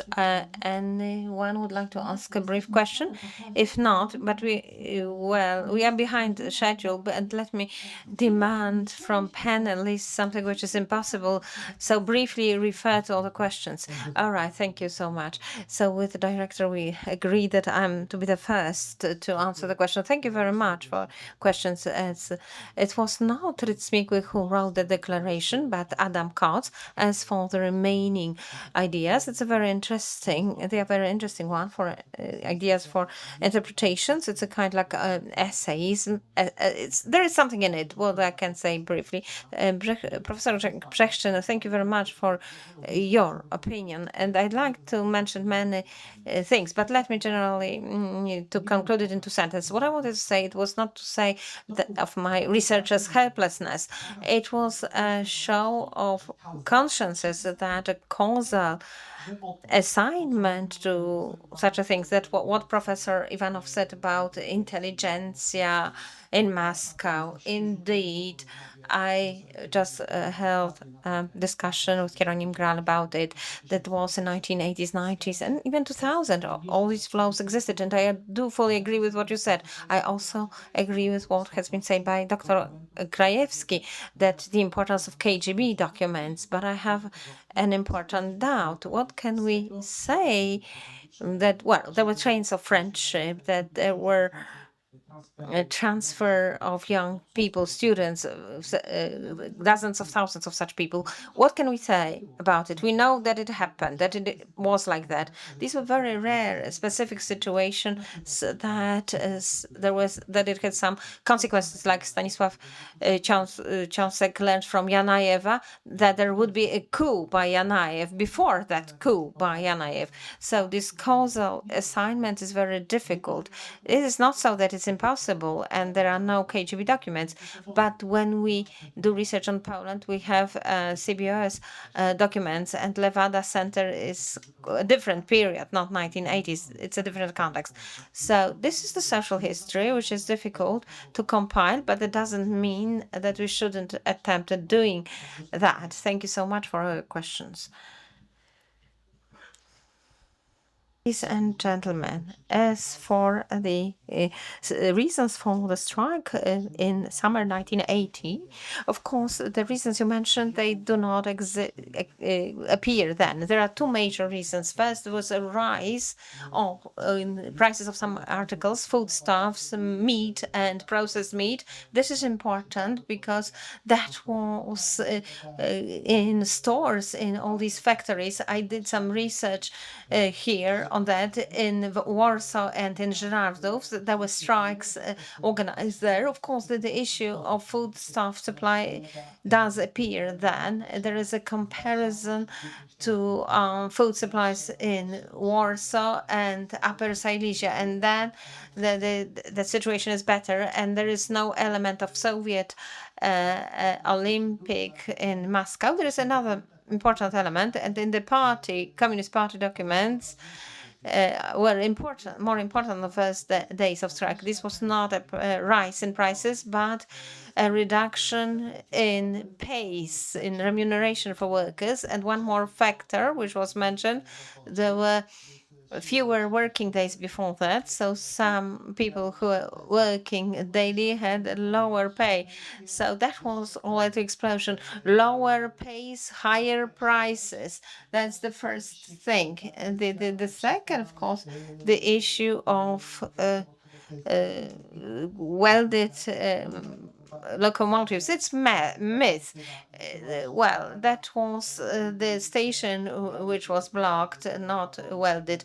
In the second myth, the people say that canned ham was to be let out of these wagons, of these trains. Well, there are many more such myths. Now, the question to Tomasz Kozłowski. For me, a decisive factor is different. That is, during the first tour of the Congress, let me remind you that the first idea of the first secretary of Communist Party, Stanisław Kania, to control the Polish crisis was something else. Because to agree to the trade union was to be a kind of temporary concession, kind of withdrawing, and later on to regain their position. It was lesser evil. The concept of Kania was that we must really take over control of solidarity and include it in the system. So during the first Congress at the beginning, there was the big operation of security services, but their concept did not succeed. Hence, a proposal of the martial law. That was another proposal. It was expressed by Adam Krzysztoporski, who was Vice Minister for the Interior, who was a liberal, communist liberal. He was in favor of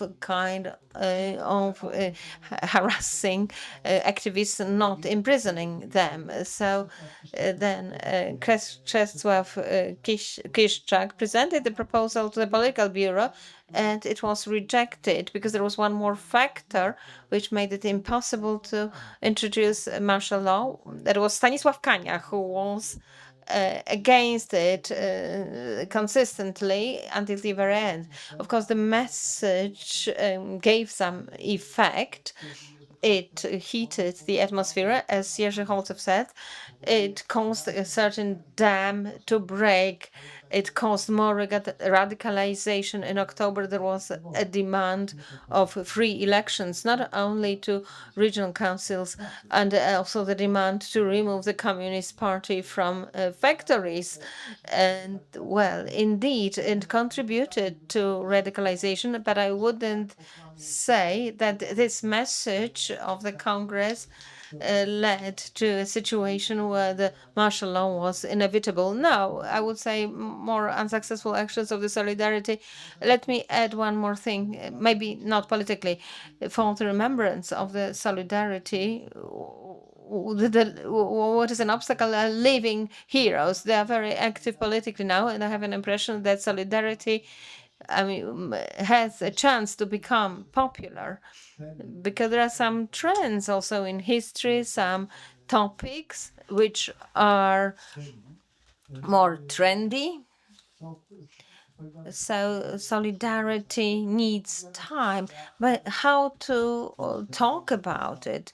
Now, I would like to refer to something else. When we planned a permanent exhibition at the European Solidarity Center, we were to have these parts of domino so that the visiting people see that it was solidarity who started the transformations in Europe, that the Berlin Wall was later. But when I was asked how to show this history, how to tell about this history to young people and foreigners, and I said, in the form of the comic book, it must be a short story, visually attractive.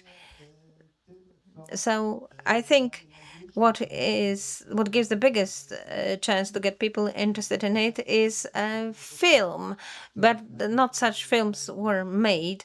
So that's a topic for a different discussion, in fact. There was an Iron Man. Yes, there was such a film, and yes, it's owned by 80 million people. But we had films of moral concern. But if we are to count the good films on solidarity, so I don't know if in addition to 80 million film, or maybe another one like Jak kromka chleba, like a slice of bread. So that's it. So now Grzegorz Majchrzak has partially answered the question put to me, but let me refer to what he said. Films about solidarity or with solidarity trends are quite numerous. The problem is that these films are not so good. That's the key issue. But the question is difficult. I mean, how to present history of solidarity in an attractive way. And I think Dr. Koszłowski has already partly mentioned it. So the history of the trade union solidarity, it's not a history which is really interesting for young people, because a history of transformation for a long process, differently assessed by various people. It's not a spectacular history, and the survey results show it. it's not comparable to these fight during the Second World War and the cursed soldiers fighting after the war, etc. But here we have to tell the history of the trade union activity, which was stopped at a certain moment. There is the rebirth of the trade union in 1989, and the period of communism did not end in any spectacular event that would allow us to really point out to the role, kind of causing role of Solidarity. And Dr. Przeperski mentioned that many factors could be studied here, but I'm not in favor of a hierarchy here. We must see all the factors. History is not a kind of measurable science to determine what had the most impact on all these events. We must see the spectrum of all events, the complexity of the process. Regarding the perestroika, the role of Gorbachev is crucial here, but the question is to what extent perestroika was caused by the awareness of the economic crisis in the Soviet Union. Communism collapsed due to the economic problems. We must always bear it in mind. For me, Mikhail Gorbachev as an example of a hero despite his will, because he did not want to reform communism. He wanted to reform communism and Soviet. He did not want the Soviet Union to collapse, and the role of Andropov is also significant here. Now, what about teaching about solidarity plus the strength, as mentioned by Dr. Kozlowski? Is it more difficult about solidarity because the authorities are being destroyed, like that of Anna Walentynovich and Lech Wałęsa? Let me put a thesis which is not so original, but I think the biggest enemy of Lech Wałęsa, his myth, is he himself. So that was him who led to a large extent to the destruction to debunking of the myth, and its activities aimed at criticizing Wałęsa's position is an answer to how the history of history was told by Wałęsa himself. Then a kind of junction he had between the biography of Wałęsa and the history of solidarity, this very important link. Now, of course, we can discuss it, and we can discuss whether there was kind of cooperation in the 1980s with secret services. We should not be doing that. And how it affected the conscience of Wałęsa, it should be nuanced. But the fact of studying history and convincing young people to the history of solidarity is a challenge for years. That's because throughout the whole decade of the 1990s, the myth of solidarity was not built, was not preserved. There was no positive discussion in the newspapers about the heritage of solidarity. The myth was destroyed also by the people who were associated with the solidarity movement, but because of their political choices, they stopped that, they refused that heritage. Thank you very much. The panel indeed was protracted, which shows that maybe the moderator does not really disciplines the participants, but on the other hand, the things that organizers should allocate us more time. But there were many questions, interesting questions asked, and the idea is maybe that we should have a conference with the participation of teachers, for example, methodologists, how to teach about the history of solidarity. I think many questions will appear later on during the conference and other panel discussions at the end of the day, and hopefully that would be like that at the next panels. And of course, please ask questions, I guess, on the margins of the conference during the break.